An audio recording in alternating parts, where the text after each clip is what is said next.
আজকে আমার পকেট ফাঁকা। ঢালিউড সুপারস্টার শাকিব খানের নতুন কোনো কাজ মানেই দর্শকদের মধ্যে আলাদা রকমের আগ্রহ তৈরি হয়। এবার সেই আগ্রহ আরো বেড়েছে, কারণ তার সঙ্গে জুটি বাঁধছেন মিস ইউনিভার্স বাংলাদেশ 2020 জয়ী তানজিয়া জামান মিথিলা। নির্মাতা আজমান রুশোর রকস্টার সিনেমায় শাকিব খানের বিপরীতে দেখা যাবে এই নতুন মুখকে। ইতোমধ্যে বনানীতে একটি প্রতিষ্ঠানের ব্র্যান্ড অ্যাম্বাসেডর হিসেবেও যুক্ত হয়েছেন মিথিলা। সেই অনুষ্ঠানে গণমাধ্যমের সঙ্গে কথা বলার সময় সিনেমাটি নিয়ে নিজের অনুভূতির কথাও জানান তিনি। দেশের মানুষকে প্রতিদিন সুরক্ষিত রাখার প্রত্যয় নিয়ে এলো সেফ রাউন্ড সুইচ।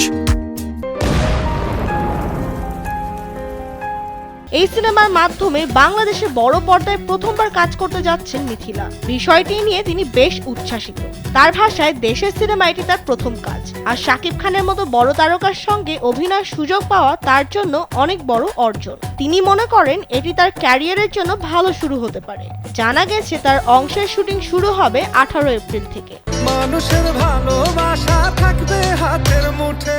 মিথিলা জানান, তিনি যখন মিস ইউনিভার্স প্রতিযোগিতার জন্য দেশের বাইরে ছিলেন, তখনই পরিচালক আজমান রুশো তাকে এই সিনেমার প্রস্তাব দেন। ছোটবেলা থেকে অভিনয়ের প্রতি আগ্রহ থাকায় সুযোগটি হাতছাড়া করেননি তিনি। শাকিব খানের সঙ্গে কাজ করার বিষয়টি যতটা রোমাঞ্চকর, তার কাছে গল্প আর চরিত্রও ততটাই গুরুত্বপূর্ণ ছিল। যেখানে যাব সেই এলাকাটা হাসবে।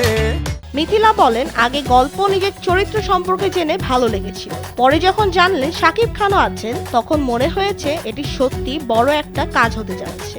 এর আগে দেশের বিভিন্ন বিজ্ঞাপনে মডেল হিসেবে কাজ করেছেন মিথিলা। 2019 সালের ডিসেম্বরে তিনি বলিউডের একটি সিনেমায় অভিনয়ের মাধ্যমে আন্তর্জাতিক অঙ্গনে পা রাখেন। রোহিঙ্গা নামে সেই সিনেমাটি পরিচালনা করেছিলেন ভারতের হায়দার খান এবং এটি মুক্তি পায় 2021 সালের 15 নভেম্বর। कौन हो? मैं जर्नलिस्ट हूँ। বিনোদন ডেস্ক, কালবেলা। আসবে দিন